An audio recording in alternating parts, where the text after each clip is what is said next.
Bismillahirrahmanirrahim. Assalamu alaikum dear students. Myself Dr. Saida Nureen and today we are going to study about energy conservation in simple harmonic motion.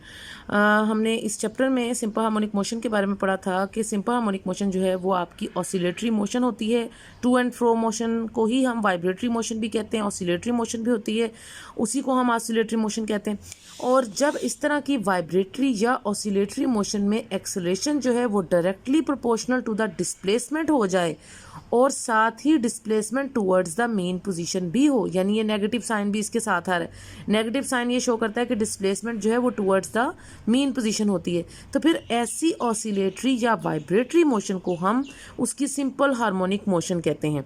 ठीक है, तो energy किस तरह से इस तरह की सिंपल हार्मोनिक मोशन में एनर्जी किस तरह से कंजर्व रहती है। एनर्जी आपको पता है टोटल एनर्जी जो है वो आपकी सम होती है काइनेटिक एनर्जी की और पोटेंशियल एनर्जी की, यानी the total energy is the sum of potential energy as well as kinetic energy. तो इस तरह से जब ये जो टोटल एनर्जी है हम कहते हैं कि ये हमेशा आपकी कंजर्व्ड रहती है, कांस्टेंट रहती है, यूनिफॉर्म रहती है, यानी कि एक जैसी रहती है, इसमें कोई चेंज नहीं आता। अब ये एनर्जी किस तरह से कंजर्व रहती है ये आज हम स्टडी करेंगे इस पूरे टॉपिक में। इंपॉर्टेंट टॉपिक है लॉन्ग क्वेश्चन के लिहाज से ये एनर्जी कंजर्वेशन का इस चैप्टर का, तो इसको आपने अच्छे से अंडरस्टैंड करना है। So let us consider the case of the vibrating mass spring system. Vibrating mass spring system कैसा होता है कि अगर आप एक हॉरिजेंटल केस ले लें, एक स्प्रिंग लें और उसको आप एक टेबल के एक साइड से आपने उसको अटैच कर लिया है और उसके बाद आपने वो स्प्रिंग जो है वो उस टेबल के ऊपर रखा हुआ है, उसके आगे आपने एक कोई मैस अटैच कर दिया है और इस तरह से हॉरिजेंटली आपने उसको टेबल के ऊपर रख दी है। इस तरह के स्प्रिंग सिस्टम को हम हॉरिजेंटल मैस स्प्रिंग सिस्टम कहते हैं। हमने एक मैस एक स्प्रिंग के साथ अटैच करके उसको टेबल के ऊपर हॉरिजेंटली जो है वो रख दी है, तो इसको हम हॉरिजेंटल मैस स्प्रिंग सिस्टम कहते हैं। अब इस हॉरिजेंटल मैस स्प्रिंग सिस्टम में इस वक्त जिस पोजीशन में है ये इसकी मीन पोजीशन है। मीन पोजीशन वो पोजीशन होती है जहां पर अभी आपने इसके ऊपर कोई फोर्स अप्लाई नहीं की और मीन पोजीशन पर उसकी डिस्प्लेसमेंट भी जीरो होती है, उसकी एक्सल डिस्प्लेसमेंट जीरो है। तो जैसे कि सिंपल हार्मोनिक मोशन में आपने देखा कि displacement is directly proportional to acceleration, so उसकी एक्सेलरेशन भी जीरो होगी। और जब डिस्प्लेसमेंट और एक्सेलरेशन जीरो होती है एट मीन पोजीशन, उसकी वेलोसिटी जो है वो मैक्सिमम होती है। और जब वेलोसिटी मैक्सिमम होगी तो उसकी काइनेटिक एनर्जी भी मैक्सिमम होगी, बिकॉज काइनेटिक एनर्जी जो है वो वेलोसिटी से रिलेटेड होती है। और जिस जगह पर उसकी काइनेटिक एनर्जी मैक्सिमम है तो उसकी पोटेंशियल एनर्जी मिनिमम यानी कि जीरो होगी। ये इसलिए भी कि आपकी डिस्प्लेसमेंट जीरो है। पोटेंशियल एनर्जी का और डिस्प्लेसमेंट का आपस में डायरेक्ट ताल्लुक होता है। जब हम डिस्प्लेसमेंट को जीरो कह रहे हैं तो एक्सेलरेशन तो जीरो होगी ही, साथ उसकी पोटेंशियल एनर्जी भी जीरो होगी। और जहाँ पे पोटेंशियल एनर्जी जीरो है वहाँ पे इट मीन्स के काइनेटिक एनर्जी जो है वो उसकी मैक्सिमम होगी। काइनेटिक एनर्जी मैक्सिमम का मतलब है कि उसकी वेलोसिटी मैक्सिमम होगी। So these are all the conditions of the mean position. ठीक है, अब हम इस मैस को जब खींचेंगे अपनी अप्लाइड फोर्स लगाकर हम इसको एक्सटेंड करेंगे। अब राइट साइड पे ले जाए, दो एक्सट्रीम्स होती हैं, राइट एक्सट्रीम होती है और लेफ्ट एक्सट्रीम होती है। राइट एक्सट्रीम पे सपोज आपने उसको खींचा और राइट एक्सट्रीम पे खींचने के बाद जब आप उसे छोड़ेंगे तो वो मीन पोजीशन से होती हुई लेफ्ट एक्सट्रीम पर भी चली जाती है इस तरह से ना। तो दोनों तरफ मीन पोजीशन की लेफ्ट और राइट और लेफ्ट दोनों तरफ जो है वो एक्सट्रीम पोजीशंस होती हैं। अब एक्सट्रीम पोजीशंस की कैरेक्टरिस्टिक्स बिल्कुल डिफरेंट होती हैं, ऑपोजिट होती हैं as compare to mean position. हमने कहा मीन पोजीशन पे डिस्प्लेसमेंट जीरो है, एक्सट्रीम पोजीशन पे आपको नजर आ रहा है कि डिस्प्लेसमेंट जो है वो मैक्सिमम होगी। और जैसा कि मैंने पहले कहा कि डिस्प्लेसमेंट का डायरेक्ट ताल्लुक होता है एक्सेलरेशन से, तो डिस्प्लेसमेंट मैक्सिमम है, इट मीन्स एक्सेलरेशन भी मैक्सिमम होगी एट मीन पोजीशन। जब ये दोनों मैक्सिमम है तो पोटेंशियल एनर्जी जो कि पहले जीरो थी वो भी अब मैक्सिमम होगी एट एक्सट्रीम पोजीशन। और जहां पोटेंशियल एनर्जी मैक्सिमम होगी इट मीन्स उसकी काइनेटिक एनर्जी जो है वो जीरो होगी। और काइनेटिक एनर्जी जीरो का मतलब है कि उसकी वेलोसिटी भी जीरो होगी एट द एक्सट्रीम पोजीशन। तो ये चाहे आप राइट एक्सट्रीम की बात करें, ये सारी करैक्टरिस्टिक्स राइट एक्सट्रीम की भी हो सकती हैं और लेफ्ट एक्सट्रीम, दोनों की सेम करैक्टरिस्टिक्स होती हैं। ठीक है, तो इस तरह का हॉरिजॉन्टल मैस स्प्रिंग सिस्टम आपने कंसीडर किया है और आपने उसके ऊपर जब फोर्स लगानी है और फोर्स लगाने के बाद जब आप उस एक्सट्रीम पोजीशन पे लेते हैं तो एक्सट्रीम पोजीशन पे जो मैक्सिमम डिस्प्लेसमेंट है आप उसको एक्स नॉट से भी शो करते हैं। एक्स नॉट जो कि उसका मैक्सिमम डिस्प्लेसमेंट होता है, आप उसे एम्पलीट्यूड भी कहते हैं, because maximum displacement is also known as amplitude. ठीक है, तो ये उन्होंने इलास्टिक रिस्टोरिंग फोर्स, जब आप उसको छोड़ेंगे इस एक्सट्रीम पोजीशन से तो वो अपनी इलास्टिक रिस्टोरिंग फोर्स की वजह से टूवर्ड्स लेफ्ट जाएगी, मीन पोजीशन से होते हुए सेकंड एक्सट्रीम लेफ्ट साइड पर जाएगी। आपने उसे राइट साइड पे खींचा लेकिन जब आप छोड़ेंगे तो वो आगे को नहीं जाएगी, वो बॉडी हमेशा पीछे की तरफ आती है। वो पीछे की तरफ क्यों आती है? अपनी इलास्टिक रिस्टोरिंग फोर्स की वजह से आती है। तो एक फोर्स तो वो है जो आपने अप्लाई की है, which is known as applied force. दूसरी फोर्स वो है जिसको हम कहते हैं इलास्टिक रिस्टोरिंग फोर्स। ये वो फोर्स है जो उस सिस्टम को, उस बॉडी को, उस मैस को हमेशा पीछे की तरफ खींचती है टुवर्ड्स द मीन पोजीशन। ठीक है, तो वो फोर्स जो कि बॉडी को पीछे की तरफ रिस्टोर करती है मीन पोजीशन की तरफ, उसको हम उसकी इलास्टिक रिस्टोरिंग फोर्स कहते हैं। अब it is assumed that the stretching is done slowly so that the acceleration is zero. Stretching slowly हो रही है तो उसकी एक्सेलरेशन जीरो होगी मीन पोजीशन के ऊपर। हुक्स लॉ जब आप अप्लाई करेंगे, हुक्स लॉ हमें ये कहता है कि F is equal to k x not, या आपका हुक्स लॉ कहता है कि फोर्स जो है वो directly proportional to the displacement होता है। हम चूँकि इधर बात कर रहे हैं, अगर हम दो तरह की डिस्प्लेसमेंट की बात करें ना, ये डिस्प्लेसमेंट एक ज़ीरो की बात करें जो कि मीन पोजीशन की सिचुएशन है, और एक हम डिस्प्लेसमेंट मैक्सिमम की बात करें जो कि आपकी एक्सट्रीम पोजीशन की सिचुएशन है। तो हम दो फोर्स निकाल रहे हैं। एक दफ़ा हम फोर्स निकालेंगे उसकी मीन पोजीशन पे, दूसरी हम उसकी देख रहे हैं उसकी एक्सट्रीम पोजीशन पे। फोर्स चूँकि डायरेक्टली प्रोपोर्शनल है डिस्प्लेसमेंट के अकॉर्डिंग टू हुक्स लॉ, और जब हम इसको प्रोपोर्शनैलिटी को खोलते हैं तो हमारे पास के आता है, वेयर के इज़ द स्प्रिंग कांस्टेंट। के जो है ये आपका यहाँ पे कांस्टेंट ऑफ प्रोपोर्शनैलिटी के तौर पे यूज़ हो रहा है, जिसको आप स्प्रिंग कांस्टेंट कहते हैं। ठीक है, तो हुक्स लॉ कहता है कि F is equal to k x not. X not हम क्यों कह रहे हैं? क्योंकि ये देखिए दो तरह से आप फोर्स निकालेंगे। एक दफ़ा मीन पोजीशन पे निकालेंगे, तो मीन पोजीशन पे तो ऑलरेडी हमने कहा कि डिस्प्लेसमेंट जीरो होती है एट द मीन पोजीशन। जब डिस्प्लेसमेंट जीरो होगी तो फोर्स भी ऑटोमेटिकली जीरो होगी एट द मीन पोजीशन। तो इसका मतलब है मीन पोजीशन पे तो कोई फोर्स है ही नहीं।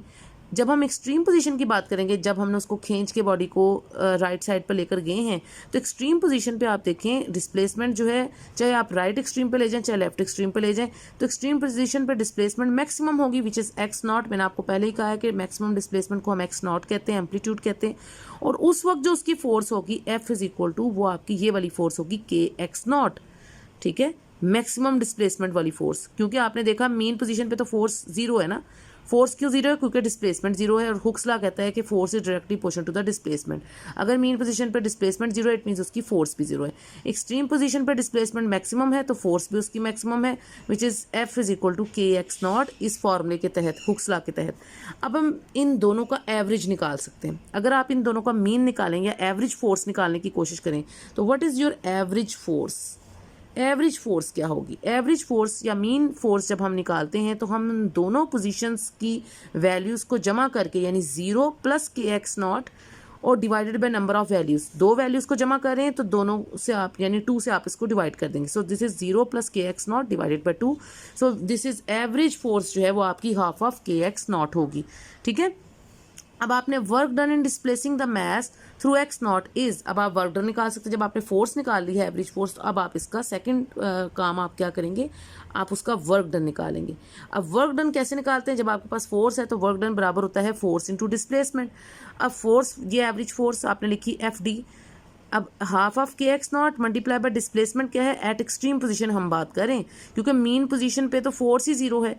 मीन पोजीशन पे जब फोर्स जीरो होगी तो ऑटोमेटिकली फोर्स क्यों जीरो है? क्योंकि उसका डिस्प्लेसमेंट जीरो है, तो इसलिए उसका वर्क डन भी जीरो आ जाएगा एट मीन पोजीशन। तो मीन पोजीशन की बात नहीं हम करें कि हम एक्सट्रीम पोजीशन पे उसका वर्क डन कैलकुलेट करें, क्योंकि मीन पोजीशन पे जो वर्क डन होता है वो तो वैसे ही जीरो है। ठीक है, so W is equal to FD, ये हम निकाल रहे हैं किस पर? ये वर्क डन हम किस पे निकालें? एट एक्सट्रीम पोजीशन पर निकाल रहे हैं। ठीक है, तो work done is equal to FD which is equal to half of के x naught into X naught. D की जगह, डिस्प्लेसमेंट की जगह आप मैक्सिमम डिस्प्लेसमेंट एक्स नॉट निकाल रहे हैं, लगा रहे हैं यहाँ पे एक्सट्रीम पोजीशन का, and this is half of के x naught square. This work done, आपको पता है ये जो वर्क डन है ये हमेशा इक्वल होता है इलास्टिक पोटेंशियल एनर्जी के। वर्क डन जब भी हम कहीं पे निकालते हैं वो उसकी पोटेंशियल एनर्जी के बराबर होता है, क्योंकि काम करने की, वर्क क्या है? काम करना। काम आप तब करते हैं जब आपके अंदर कोई एनर्जी स्टोर्ड होती है, और वो जो एनर्जी स्टोर्ड होती है किसी भी सिस्टम के अंदर, वो उसकी पोटेंशियल एनर्जी होती है। तो वर्क डन जो है वो यहाँ पर उसकी पोटेंशियल एनर्जी के तौर पे यूटिलाइज हो रहा है, सामने नज़र आ रहा है। और चूंकि हम यहाँ पे इलास्टिक स्प्रिंग की बात करें तो ये इलास्टिक पोटेंशियल एनर्जी को शो कर रहा है। सो वर्क डन जो है यहाँ पे ये पेयर हो रहा है as elastic potential energy of the spring, और ये जो वर्क डन है ये पोटेंशियल एनर्जी के बराबर होगा, this which is equal to half of के एक्स नॉट स्क्वायर। अब आपको ये खुद ही पता चल जाना चाहिए कि ये जो पोटेंशियल एनर्जी आपने निकाली है this is the maximum value of potential energy, और ये कहाँ पे आ रही है, एट एक्सट्रीम पोजीशन, क्योंकि मीन पोजीशन पे आपने देखा था कि पोटेंशियल एनर्जी तो जीरो होती है एट मीन पोजीशन, तो इट मींस ये जो आपकी पोटेंशियल एनर्जी आ रही है ये एक्सट्रीम पोजीशन पे आ रही है विच इज़ हाफ ऑफ के एक्स नॉट स्क्वायर, जो कि वर्क डन के बराबर है। ठीक है, और यही इसकी मैक्सिमम पोटेंशियल एनर्जी भी है। ये जो आपने निकाली है potential energy basically eight extreme position निकाली है, और एक्सट्रीम पोजीशन पे पोटेंशियल एनर्जी ऑटोमेटिकली वैसे ही ऑलरेडी मैक्सिमम होती है, और वो इसके बराबर होती है हाफ ऑफ के एक्स नॉट स्क्वायर। अच्छा, अब एक और पोजीशन भी है, हम या तो मीन की बात करें या हम एक्सट्रीम की बात करें, हम इन मीन और एक्सट्रीम के दरमियान में किसी जगह की बात नहीं कर रहे। अगर हम मीन और एक्सट्रीम के दरमियान में कोई भी पॉइंट लेते हैं उसको हम कहते हैं उसका इंस्टेंटेनियस पॉइंट। कौन सा पॉइंट कहते हैं, इंस्टेंटेनियस पॉइंट। ठीक है, अब इंस्टेंटेनियस पॉइंट का मतलब है कि eight any instant between mean and extreme, ना ही वो मिनिमम है। अभी अगर हम फिलहाल बात करें पोटेंशियल एनर्जी की तो मीन पे पोटेंशियल एनर्जी हमने कहा मिनिमम जीरो, एक्सट्रीम पे पोटेंशियल एनर्जी हमने कहा मैक्सिमम, और which is equal to half of के एक्स नॉट स्क्वायर। ठीक है, तो बीच में इन दोनों के बीच में किसी भी पॉइंट पर जब हम वैल्यू निकालते हैं पोटेंशियल एनर्जी की निकालेंगे तो वो उसकी इंस्टेंटेनियस वैल्यू होगी। इंस्टेंटेनियस मींस उसकी लम्हाती value at any instant between mean position and extreme position. So अगर हम किसी भी इंस्टेंट के ऊपर उसकी एट एनी इंस्टेंट टी पे उसकी बात करते हैं उस वक्त डिस्प्लेसमेंट ना जीरो है ना ही वो एक्स नॉट है, बल्कि वो एक्स है। X is the value of displacement between mean position and extreme position, because ये जो एक्स था ये जीरो था मीन पोजीशन पे और एक्स नॉट के इक्वल था एट एक्सट्रीम पोजीशन। अब हम इसको कह रहे हैं कि ये एक्स है, ये कोई भी डिस्प्लेसमेंट है मीन और एक्सट्रीम के दरमियान में। ठीक है, तो उस वक्त फिर पोटेंशियल एनर्जी क्या होगी, उस वक्त पोटेंशियल एनर्जी आप देख सकते हैं क्या होगी, इस मैक्सिमम से ही हम देख सकते हैं कि हाफ ऑफ के एक्स नॉट की जगह अब आप क्या यूज़ कर सकते हैं इंस्टेंटेनियस के लिए, एक्स यूज़ कर सकते हैं। सो पोटेंशियल एनर्जी ये जो आप लिख रहे हैं यहाँ पे ये उसकी इंस्टेंटेनियस पोटेंशियल एनर्जी है between mean position and extreme position, और इसकी वैल्यू है हाफ के एक्स स्क्वायर। ठीक है, सो ये वो वैल्यू है पोटेंशियल एनर्जी की जो मीन और एक्सट्रीम के बीच में, मीन पे पोटेंशियल एनर्जी जीरो थी, एक्सट्रीम पे पोटेंशियल एनर्जी मैक्सिमम थी। अब इंस्टेंटेनियस मीन और एक्सट्रीम के बीच में उसकी ये वैल्यू हमने लिखी है एक्सट्रीम की मदद से। हमने सिर्फ क्या किया, एक्स नॉट की जगह उसको क्या पुट कर दिया, एक्स पुट कर दिया। ठीक है, तो हमारे पास instantaneous value of potential energy आ गई।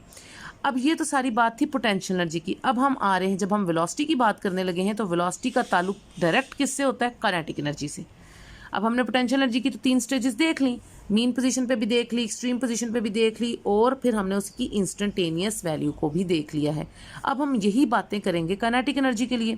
अब काइनेटिक एनर्जी के लिए सबसे पहले आपको वेलोसिटी एट एनी इंस्टेंट, ये आपने पढ़ा हुआ है टॉपिक, लास्ट टॉपिक जब आपने हॉरिजॉन्टल मास स्प्रिंग सिस्टम पढ़ा था उसमें आपने वेलोसिटी एट एनी इंस्टेंट जो है ये इन्होंने रेफरेंस भी दिया हुआ क्वेश्चन नंबर 7.15, ये आपने वहाँ पे कैलकुलेट किया था। हम देख लेते हैं ये कौन सी इक्वेशन की बात कर रहे हैं यहाँ पर, और ये बात करें इस इक्वेशन की, ये वाली जो आपने इस टॉपिक में निकाली थी हॉरिजॉन्टल मास स्प्रिंग सिस्टम के अंदर, और वो इसके बराबर थी क्वेश्चन नंबर 7.15 जो हमने कैलकुलेट की थी कि v is equal to x naught under root K over M into 1 minus x square over x naught square. ये इक्वेशन जो है 7.15 ये हमने हॉरिजॉन्टल मास स्प्रिंग सिस्टम के लिए वेलोसिटी वहाँ पे निकाली थी, इसको यहाँ पे वो यूटिलाइज कर रहे हैं। ठीक है, और ये क्वेश्चन कहाँ से आई थी, बेसिकली ये क्वेश्चन हमने ली थी इस सर्कुलर मोशन वाले टॉपिक से। अगर आप इससे भी पीछे देखना चाहते हैं कि ये वेलोसिटी कहाँ से आई थी, तो ये सिंपल हार्मोनिक मोशन को जब आपने यूनिफॉर्म सर्कुलर मोशन के साथ कंपेयर किया था उस टॉपिक में जब आपने वेलोसिटी कैलकुलेट की थी, तो यहाँ से ये देख सकते हैं आप, ये क्वेश्चन नंबर 7.8 ये आपने यहाँ पे देखी थी कि v is equal to omega into under root x naught square minus x square. ठीक है, ये क्वेश्चन 7.8 यूज़ करने के बाद ये इंस्टेंटेनियस वेलोसिटी की निकाली थी, और उसमें फिर हमने ओमेगा की ये वैल्यू पुट की है under root K over M. ठीक है, और ये पुट करने के बाद ये इक्वेशन यानी 7.8 को यूज़ करके हमने ये 7.15 इक्वेशन जो है वो निकाली थी। ये इसका रेफरेंस भी इधर उन्होंने दिया हुआ।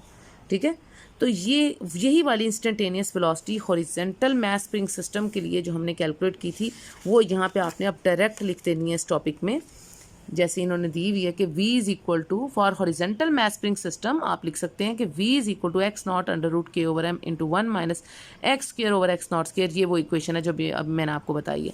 अब ये तो इंस्टेंटेनियस वेलोसिटी की वैल्यू हमने वहाँ पे देखी थी।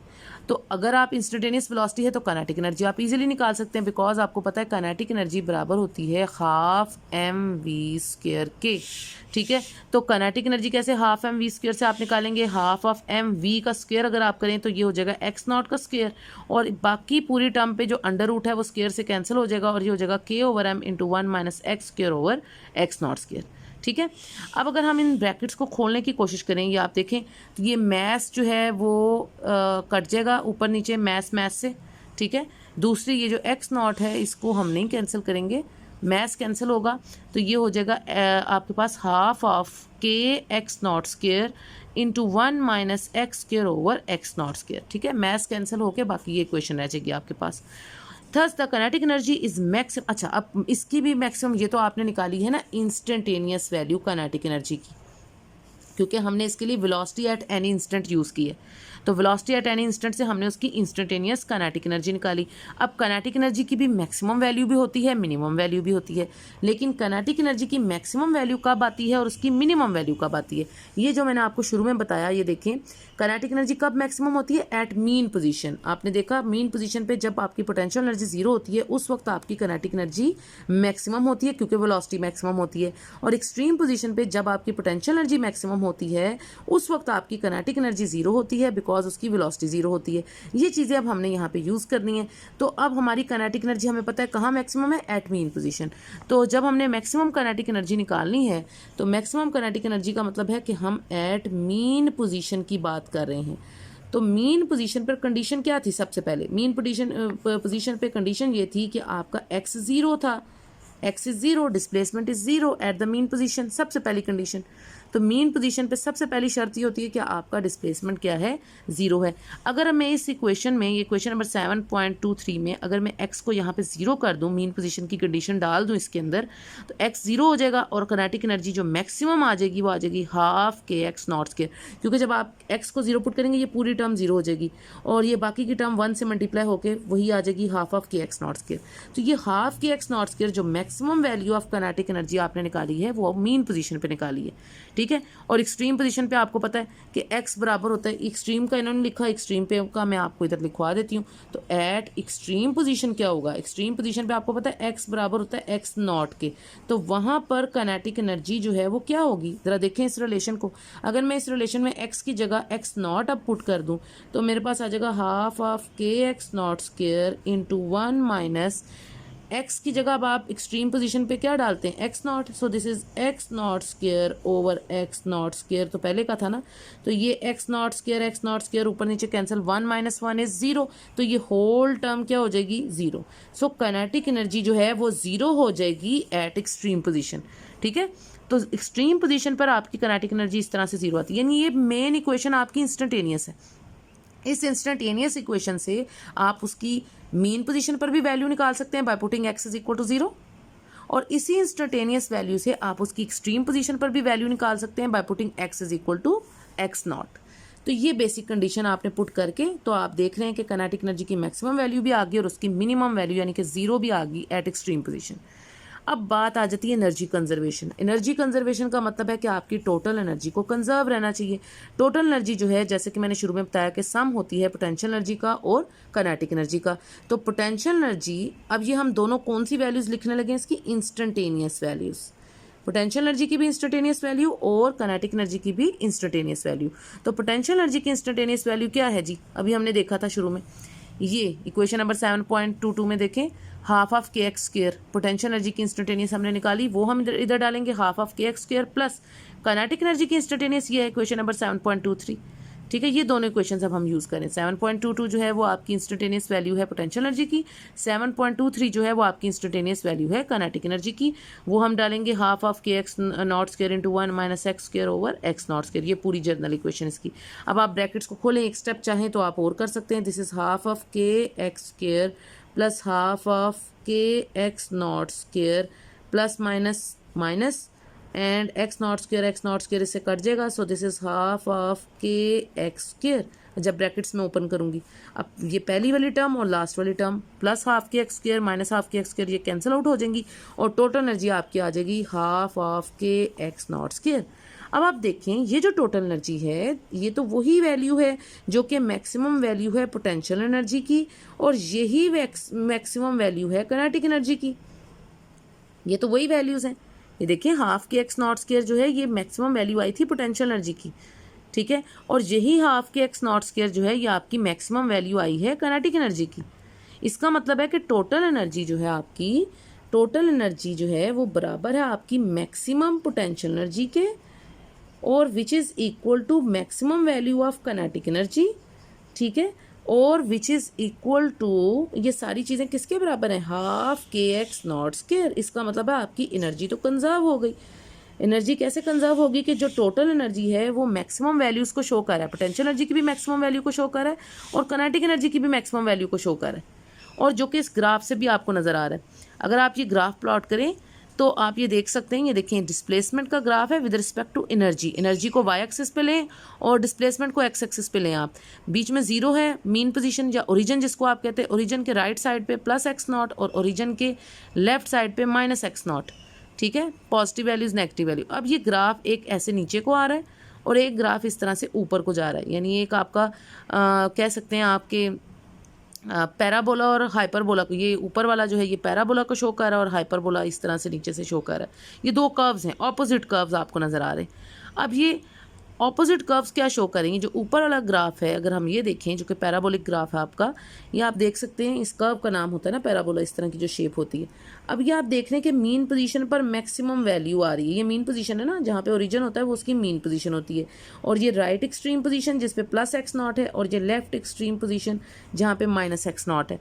अब मीन पोजीशन पर एनर्जी किसकी, कौन सी एनर्जी मैक्सिमम है आपकी, मीन पोजीशन पर आपकी मैक्सिमम एनर्जी होती है कौन सी, आपकी काइनेटिक एनर्जी।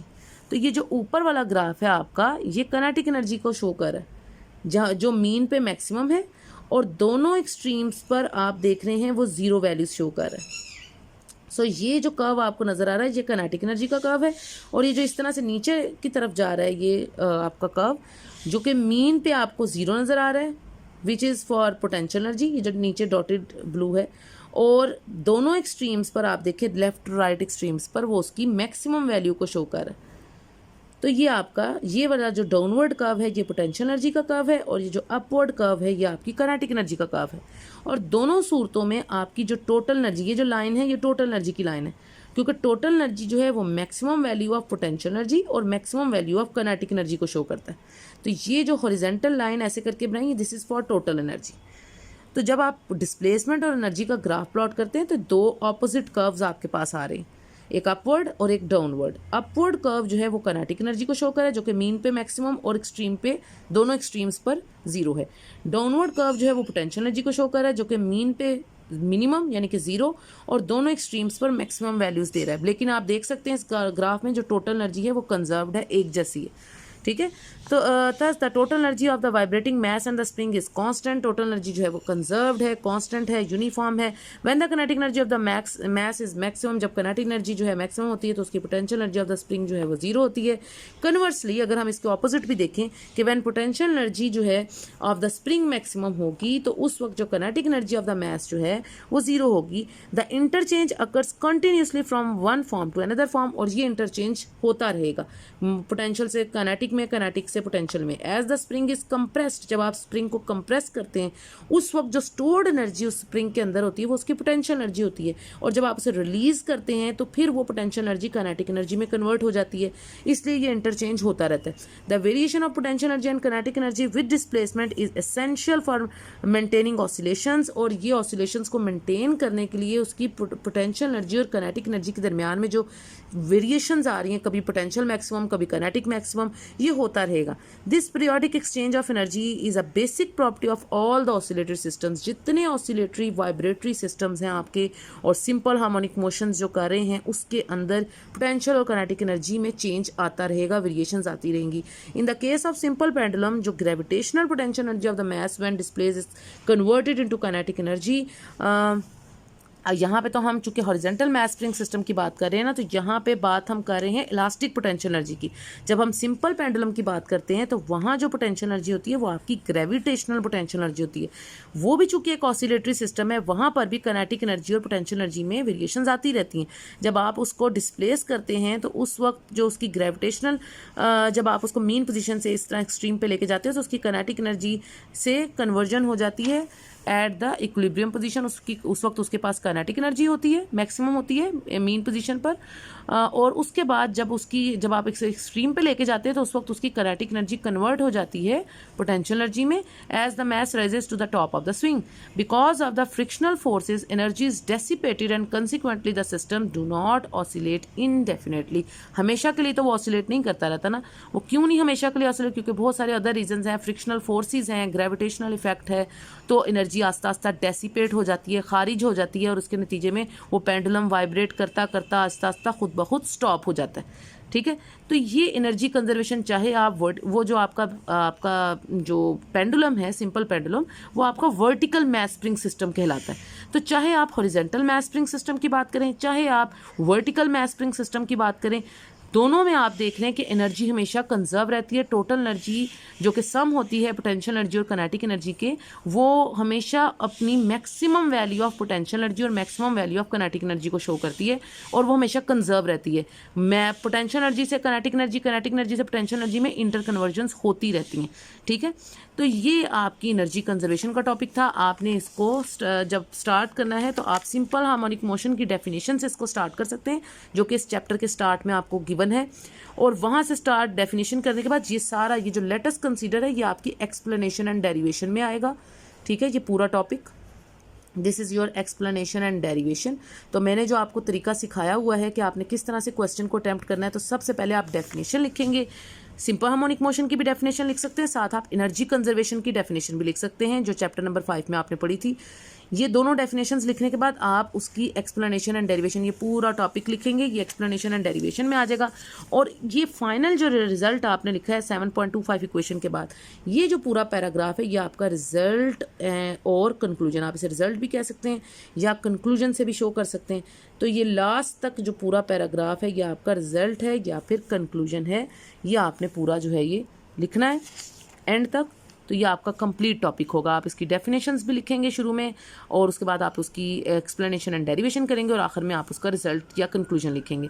एग्जाम्पल 7.3 जो इसके साथ है वो भी देख लेते हैं कि स्प्रिंग कांस्टेंट आपको दिया हुआ। स्प्रिंग कांस्टेंट मैंने आपको बताया था किसको कहते हैं, के को कहते हैं। वो जो आपने हुक्स लॉ में अभी पीछे पढ़ा है, के इज़ द स्प्रिंग कांस्टेंट। ठीक है, vertically supports a mass of 1 kilogram in the rest position. Mass आपको गिवन है 1 किलोग्राम का, आप साथ साथ इसका ये डाटा बना लें। डाटा में नॉन अननोन क्वांटिटीज जो होती हैं वो हम लिख लेते हैं। Find the distance by which the mass must be pulled down so that on being released it may pass the mean position with the velocity आपको गिवन है 1 मीटर पर सेकेंड। ये हम डाटा लिख रहे हैं। के की वैल्यू 80 न्यूटन पर मीटर आपको गिवन है। ठीक है, उसके बाद मैस 1 किलोग्राम का है। उसके बाद आपको वेलोसिटी की वैल्यू भी गिवन है, लेकिन हम वेलोसिटी की वैल्यू से पहले हम ओमेगा की निकाल लेते हैं। ओमेगा आपने सिंपल हार्मोनिक मोशन में भी पढ़ा कि, और हॉरिजॉन्टल मैस स्प्रिंग सिस्टम के अंदर भी आपने ओमेगा की बड़ी इंपॉर्टेंट वैल्यू होती है। Omega is equal to √k/m, ये वैल्यू होती है ओमेगा की। अगर आप इसका स्क्वायर लें दोनों तरफ तो ये हो जाएगा ओमेगा स्क्वायर बराबर है k/m। ये रिलेशन यहाँ पे हम यूज़ करें, और या ये वाली चाहे आप इस फॉर्म में लिख लें, चाहे आप इसको इस फॉर्म में लिख लें। तो यहाँ से आप ओमेगा की वैल्यू √k/m, आप डायरेक्ट फार्मूला भी लिख सकते हैं। के की वैल्यू भी गिवन है आपको 80 डिवाइडेड बाय मैस कितना है 1 किलोग्राम। आप ये पुट करके आप इसकी ओमेगा निकाल सकते हैं। सो दिस इज़ 8.94। और ओमेगा जो कि आपके एंगुलर वेलोसिटी भी कहलाता है और एंगुलर फ्रिक्वेंसी भी कहलाता है, उसकी यूनिट होती है पर सेकेंड या सेकेंड इनवर्स। ठीक है, तो ये आप ओमेगा की विद यूनिट आपने इसकी वैल्यू निकाल ली ओमेगा की। अब आप के एम्पलीट्यूड जो है, आप जब वाइब्रेट कर रहा है सिस्टम, तो मैक्सिमम एम्पलीट्यूड जो मैक्सिमम डिस्प्लेसमेंट है उसका, जिसको आप एम्पलीट्यूड कहते हैं x0, वो आप यहाँ पे यूज़ करेंगे। v is equal to r omega का रिलेशन आपने पढ़ा हुआ है लीनियर वेलोसिटी का और एंगुलर वेलोसिटी का। r जो है रेडियस को शो करता है, रेडियस जो है वो उसका मैक्सिमम डिस्प्लेसमेंट होता है। So v is equal to x0 omega हम यहाँ पे यूज़ करेंगे। यहाँ से हम वेलोसिटी चूँकि आपको गिवन है 1 मीटर पर सेकेंड, तो यहाँ से आप x0 की वैल्यू निकाल सकते हैं v/ओमेगा करके।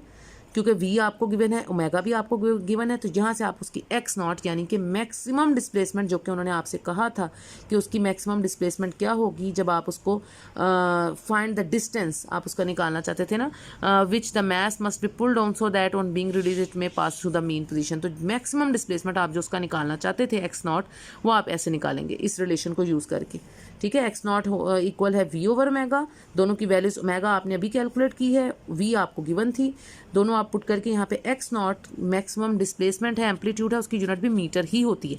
जैसे डिस्प्लेसमेंट की यूनिट मीटर होती है तो मैक्सिमम डिस्प्लेसमेंट की यूनिट भी मीटर ही होगी, ठीक है।